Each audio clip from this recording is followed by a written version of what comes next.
नमस्कार। आज हम कमर दर्द के लिए एक आसन करेंगे। कई सारे आसन हैं जिनमें से जिनको कमर में दर्द है और साथ में गर्दन की समस्या भी होती है। यह आसन दोनों में फ़ायदेमंद है।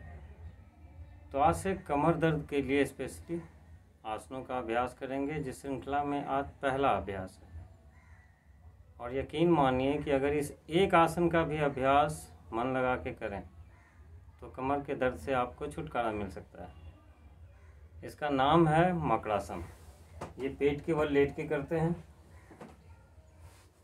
जिनको कमर में बहुत ज़्यादा दर्द है उनको पेट के बल लेट कर पैर इस तरह से एक साथ मिला लेंगे। दोनों एल्बो एक साथ रखिए और हथेलियों के बीच में कलाई मिलाकर चिन्ह को इस तरह से रखना है। जो कमर या गर्दन में दर्द है, तो जब आप इस पोस्चर में आएंगे तो कुछ सेकंड के बाद आपको दर्द बढ़ता हुआ महसूस होता है। तो जितनी देर में दर्द होने लगे आप आराम से हाथ इस तरह से कीजिए और सिर नीचे लाके थोड़ा रेस्ट कर दीजिए।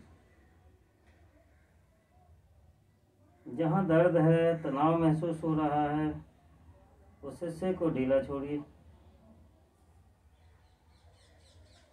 जब वह हिस्सा रिलैक्स हो जाता है तो वापस फिर से आप इसी पोस्चर का एक अभ्यास, इसी पोस्चर में आ जाइए। फिर थोड़ी देर रुकिए। जितना देर रिलैक्स होकर रुक सकते हैं वहीं पे रुकना है। फिर दर्द महसूस होने लगे कि जैसे कमर का या गर्दन का तनाव बढ़ने लगा है, फिर से वापस नीचे आइए।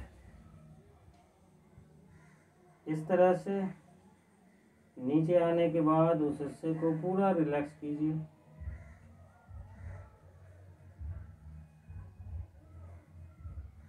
जब वह हिस्सा रिलैक्स हो जाए तो वापस फिर से इसी पोस्चर में कीजिए। इस तरह से सुबह शाम अगर आप इसका अभ्यास करें तो धीरे धीरे देखेंगे कि इस पोस्चर में रुकने का समय बढ़ता जाएगा।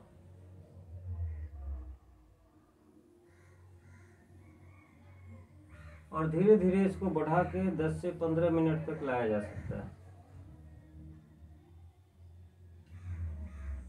जब 2-3 मिनट से ज़्यादा अभ्यास करने लगते हैं, इस पोस्चर में आराम से रुकने लगे 2 मिनट तक, तब इस पोस्चर में रुकने के बाद आंखें बंद कर लीजिए।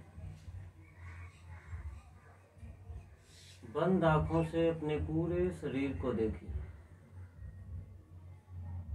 शरीर में इसका कहाँ कैसा असर हो रहा है उसका ख्याल कीजिए।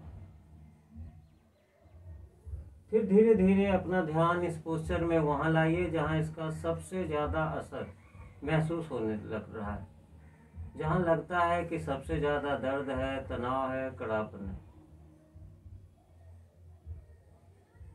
वहाँ कितना दर्द है, तनाव है, कड़ापन है, इसका ख्याल कीजिए। और महसूस करें कि बाहर निकलने वाली सांस के साथ वहाँ का सारा दर्द, सारा तनाव बाहर निकल रहा है।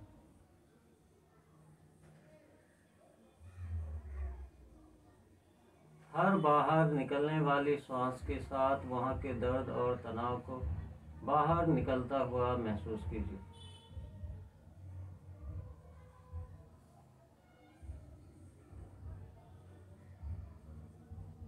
हर बाहर निकलने वाली सांस के साथ उस हिस्से में शिथिलता और शांति का अनुभव कीजिए। इस तरह से रिलैक्स होकर जितनी देर रुक पा रहे हैं रुकें। जब तनाव ज़्यादा महसूस होने लगता है किसी अंग में, खासकर गर्दन या कमर, तो वापस नीचे आएं, थोड़ा रिलैक्स कर लें। मान लीजिए 2 मिनट से 3 मिनट तक रुके, नीचे आके थोड़ा रिलैक्स कर लेंगे। जहाँ दर्द है, तनाव है, उस हिस्से को ढीला छोड़िए। फिर वापस इसी पोस्चर में आ जाएंगे। अगर ज़्यादा देर रुक पा रहे हैं तो इसी पोस्चर में रुकने कुछ देर रुकने के बाद या 25-30 श्वास तक इसी भावना के साथ रुकिए। उसके बाद सांस लेते हुए एक एक पैर को मोड़िए, छोड़ते हुए सीधा कीजिए। 10 बार, 15 बार, 20 बार इस तरह से एक एक पैर को मोड़ेंगे, फिर दोनों पैर से एक साथ।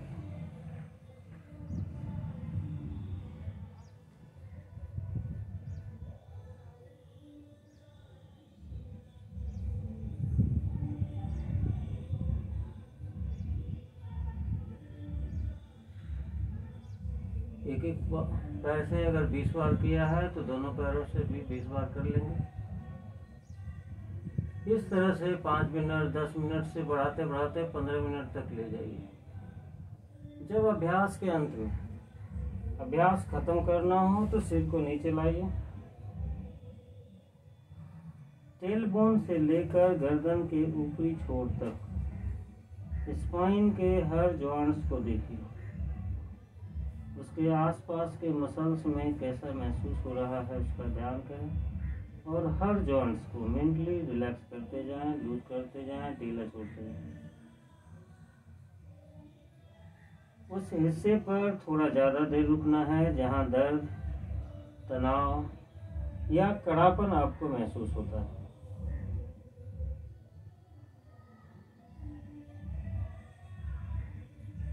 जब इसको आप रिलैक्स कर लें, स्पाइन के हर जॉइंट्स को बिल्कुल रिलैक्स करेंगे, लूज कर देंगे, तब आप अभ्यास से बाहर आ सकते हैं, अपने काम में गिर सकते हैं। इसी का एक वेरिएशन है कि जिसको इस तरह से रखने में परेशानी हो रही है, हाथ को इस तरह से रख के इस तरह से भी आप रुक सकते हैं। कोरोना में आपने देखा होगा कि जिनका ऑक्सीजन लेवल कम हो जाता है उनके लिए डॉक्टर ने एक पोस्चर बताया था। वो इसी तरह का पोस्चर है। इसी में पैर के नीचे तकिया लगाते हैं और छाती के नीचे लगाते हैं ताकि पेट फ्री हो और एब्डोमिनल ब्रीदिंग अच्छे से हो। तो अगर इस पोस्चर में आप आ जाएं तो पेट के ऊपर से आपका दबाव दूर हो जाता है और एब्डोमिनल ब्रीदिंग अच्छे से होती है, जिससे ऑक्सीजन लेवल भी सही रहता है। तो आप इसका ये वेरिएशन भी कर सकते हैं। 10 से 15 मिनट सुबह शाम का समय दीजिए और यकीन मानिए कमर दर्द इस एक अभ्यास से दूर हो सकता है। इसके आगे भी बैक के लिए और सारे अभ्यास हैं, मगर शुरुआत इसी आसन अभ्यास से की जाती है, इसी आसन से।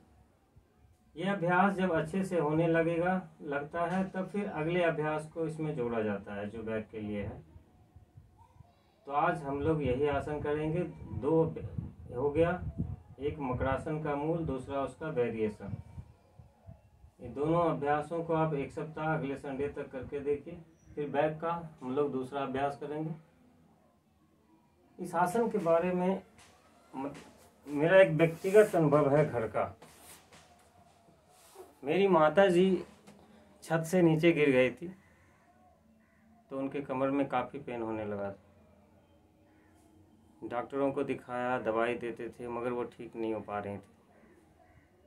तो हमने उनको ये आसन बताया और उनके चौकी के ठीक सामने जहाँ वो लेटती थी, सोती थी, टीवी लगा दिया और बोला कि बस कुछ नहीं, आपको जो भी सीरियल देखना है सामने टीवी लगा हुआ है, आप इसी पोस्टर में देखिए।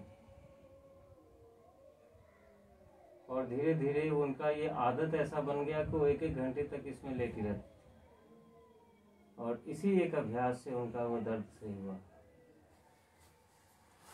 तो आप लोग भी इसको कीजिए और इसका फ़ायदा उठाइए। नमस्कार। बैक के अगले और जो अभ्यास हैं वो अगले वीडियो में हम लोग आपको बताएंगे, मगर शुरुआत इसी से। कुछ दिन इसका अभ्यास करें, फिर इसका कुछ अगला आसन जोड़ें। नमस्कार।